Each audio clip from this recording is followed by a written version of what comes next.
Today we'll discuss about the micro emulsions. First, emulsion and emulsions is nothing but biphasic liquid dosage forms. Emulsions is nothing but biphasic liquid dosage forms. Today we have discussed micro emulsions. Micro emulsions. Micro means tiny. Micro means tiny. Emulsions means biphasic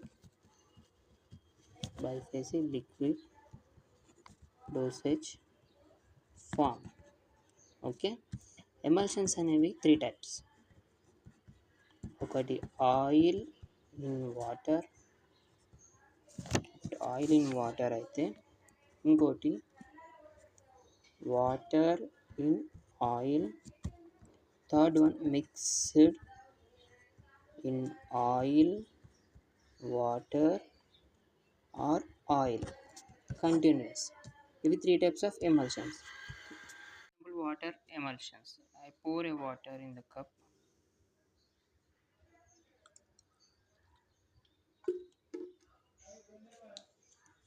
Adding oil.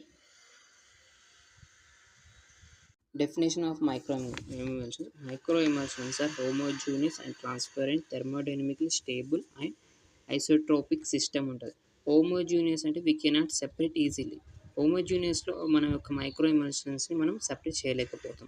Transparent in clear suspensions అనేది form అవుతుంది. And thermodynamical stable. Isotropic, there is no change in physical and chemical changes of isotropic సిస్టంలో micro emulsions అనేవి క్లియర్గా ఉంటాయి. We cannot no physical and chemical changes in emulsions in micro emulsions. Micro emulsion definitions ఏంది? They are in droplet size about 10 to 100 nanometers. The micro emulsions are the homogeneous and transparent, thermodynamically stable and isotropic system. Homogeneous means we cannot separate easily. We cannot separate easily of micro emulsions. And no isotropic, no physical chemical changes in emulsions of micro emulsions. ఇందులో ఎలాంటి stable ఉంటుంది. Micro emulsions are composed of oil and surfactant, co-surfactant and water. Micro emulsions are divided into 3 categories. ఒకటి water, oil in water micro emulsions, water oil emulsions and by continuous emulsions. ఇక్కడ చెప్పాను కదా మీకు, emulsions అనేవి 3 types అనేవి. ఒక micro emulsions కూడా water type and water in oil అవి బై కంటిన్యూస్గా మారింది. ఫర్ ఎగ్జాంపుల్ ఈజ్ ఇక్కడ water in oil is pair. And next oil in water in oil. By కంటిన్యూస్గా ఒకటి వాటర్ లేయర్ ఫామ్ అయితే, ఒకటి ఆయిల్ లేయర్ ఫామ్ అయితే. సార్ 3 కేటగిరీస్గా మైక్రో ఎమల్షన్ డివైడ్ చేసాం. ఒకటి వాటర్ టైప్, ఒకటి ఆయిల్ వాటర్ అండ్ బై కంటిన్యూస్గా ఎమల్షన్స్ ఫామ్ అయినప్పుడు మనకు క్లియర్గా ఏమవుతుందంటే ఒక ఎమల్షన్స్ ఫామ్ అవుతుంది. దీన్ని 3 కేటగిరీస్గా డివైడ్ చేస్తే micro emulsion divide into 3 categories. Water in oil type, oil in water type, bicontinuous water in oil type or water in oil type. ఏదైనా ఈ ఎమల్షన్ అయినా చేస్తే మైక్రో ఎమల్షన్స్ కూడా ఫామ్ అవుతుంది అని చెప్తాను ఇక్కడ. Next benefits. And next micro emulsions ఎట్లా ఉంటాయంటే, benefits to appearance in white and transparent. Clear and appearance white కలర్లో ఉంటే, ట్రాన్స్పరెంట్ ఉంటే క్లియర్ అండ్ ఒపైక్. దాని యొక్క క్లియర్ సబ్స్టెన్సెస్ ఫామ్ అవుతాయి. మనకంటే ఇప్పుడు ఆయిల్ ఇన్ వాటర్ వేస్తే మనకి ఏది కల్తీగా ఏది ఇప్పుడు క్లియర్ అజిటేషన్ చేసినప్పుడు మనకు క్లియర్ ఒక ఎమల్షన్ ఫామ్ అవుతుంది. They are in clear. And droplet size is very normal. Emulsions droplet size is very normal in 10 to 100 nanometer. దాని యొక్క డ్రాప్లెట్ సైజ్ అనేది 10 to 100 nanometer ఉంటుంది. ఇక్కడ మీరు కంపోజిషన్ చేసినప్పుడు అయితే ఇక్కడ ఒక డ్రాప్లెట్స్ ఉన్నాయి కదా, ఈ ఎమల్షన్స్లో ఒక్కొక్క డ్రాప్లెట్ సైజ్ అనేది, ఫర్ ఎగ్జాంపుల్ ఈ డ్రాప్లెట్ ఇక్కడ నేను వేసిన ఈ డ్రాప్లెట్ సైజ్ అనేది 10 to 100 nanometer సైజ్లోనే ఉంటుంది. దీని యొక్క సైజ్ అనేది చాలా thin and thick and very small ఉంటుంది. నెక్స్ట్ స్టేబిలిటీ వచ్చేసి emulsions are thermodynamic unstable. Emulsions అనేవి థర్మోడైనమిక్ అన్స్టేబుల్ ఉండడం వల్ల, బట్ మైక్రో ఎమల్షన్స్ అనేవి. నెక్స్ట్ హెట్రోజీనియస్లో ఏం చేస్తారంటే మనం we cannot separate in micro emulsions. But హోమోజీనియస్గా చేస్తే ఎమల్షన్స్ అనేవి చేయొచ్చు. Emulsions are in high viscosity. ఎమల్షన్స్లో హై విస్కాసిటీ ఉంటుంది, but less viscosity in micro ఎమల్షన్స్లో లెస్ విస్కాసిటీ ఉంటుంది. దీని యొక్క విస్కాసిటీ అనేది చాలా తక్కువ ఉంటుంది. నెక్స్ట్ ఇంకోటి emulsions in interfacial tension high. Micro ఎమల్షన్స్లో ఇంటర్ఫేషన్స్ అనేది లో ఉంటుంది. అల్ట్రా ఇంటర్ఫేషన్ ఉంటుంది, లో ఇంటర్ఫేస్ ఉంటుంది. ఇందులో ఎమల్షన్స్ అనేది ఇంటర్ఫేస్ టెన్షన్ హై ఉంటుంది. Next emulsions are biphasic liquid dosage forms. ముందే చెప్పిన మైక్రో ఎమల్షన్స్ మాత్రం monophasic liquid dosage forms. Only ఒకటే లేయర్ ఉంటుంది, అది వాటర్ ఆర్ ఆయిల్ లేయర్. మనకు క్లియర్గా ఎమల్షన్స్ ఫామ్ కావాలంటే క్లియర్ ఫామ్ అవుతుంది, టైనీ ఎమల్షన్స్ ఫామ్ అవుతుంది, మోనోఫేసిక్ లిక్విడ్ డోసేజ్ ఫామ్గా మారుతుంది.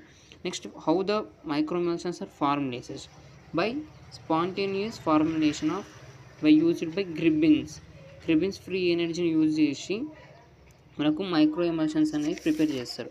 ఎగ్జాంపుల్ ఇక్కడ ఫ్రీ ఎనర్జీ ఏం చేస్తుంది అంటే ఇండికేట్స్ జీ అనే సర్ఫేస్ ఫ్రీ ఎనర్జీ. ఈ సర్ఫేస్ ఫ్రీ ఎనర్జీ ఏం చేస్తుంది అంటే ఒకవేళ ఇది హైలీ ఉందనుకో ఎమల్షన్స్ అనేవి క్లియర్గా ఫామ్ కాదు. అప్పుడు మనం దీన్ని ఏం చేయాలి, నెగిటివ్ చేయాలి. ఇది నెగిటివ్ చేస్తేనే మనకు క్లియర్ మైక్రో ఎమల్షన్స్ అనేవి ఫామ్ అవుతాయి. నెక్స్ట్ ఏంది డెల్టా ఏ, ఇది వై. ఈ వై గురించి చెప్పాలంటే Y indicates interfacial tension between surface of layer, interfacial tension between layers and water and ఇందులో ఉన్న water layer and oil layer ఉన్న surface tension interfacial. The force of between oil and water layer యొక్క ఉన్న టెన్షన్ని తగ్గించాలి. Interfacial టెన్షన్ని తగ్గించినప్పుడు ఎట్లా తగ్గించాలి, by adding surfactants and cosurfactants adding చేయడం వల్ల మనకి ఈ నెగిటివ్ ఫామ్ అయిపోతుంది. ఈ నెగిటివ్ ఫామ్ అయితే మనకు క్లియర్ మైక్రో ఎమల్షన్ ఫామ్ అయిపోతుంది. నెక్స్ట్ డెల్టా ఏ. ఈ డెల్టా ఏ అనేది ఏం చేస్తే సర్ఫేస్ ఏరియాని ఇంక్రీజ్ చేస్తుంది.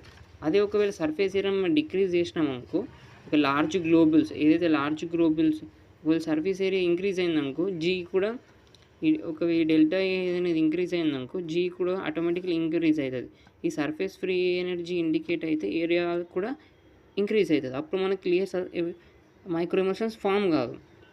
Next delta s. ఈ డెల్టా ఎస్ ఏం చేస్తుంది, ఎంట్రోపీ. డెల్టా ఎస్ అనేది ఒక energy. Delta s indicates entropy. Entropy means energy. Entropy ఏం చేస్తుంది, మిక్సింగ్ ఇంక్రీజ్. ఎప్పుడైతే మనం మిక్సింగ్ ఇంక్రీజ్ చేస్తున్న కొద్దీ మనకు లార్జ్ అనేవి సర్ఫేస్ ఫ్రీ అనేది తగ్గించుకుంటూ వెళ్తే అప్పుడు మనకి ఏం చేస్తుంది ఇక్కడ వై అండ్ ఈ వై ఉంది కదా, వై అండ్ డెల్టా ఏ అనేది సర్ఫేస్ ఫ్రీ ఎనర్జీ కొద్దిగా తగ్గి then to form delta G. ఈ డెల్టా జీ అనేది ఫామ్ అయిపోతుంది. ఈ వై అండ్ డెల్టా ఏ అనేది మనము ఈ డెల్టా ఎస్ తోటి మనం మిక్సింగ్ క్లియర్గా చేసినప్పుడు నెగిటివ్ ఫామ్ అయ్యి మనకు క్లియర్ నెగిటివ్ అయితే మనకు మైక్రో ఎమల్షన్స్ అనేది ఫామ్ అయిపోతుంది.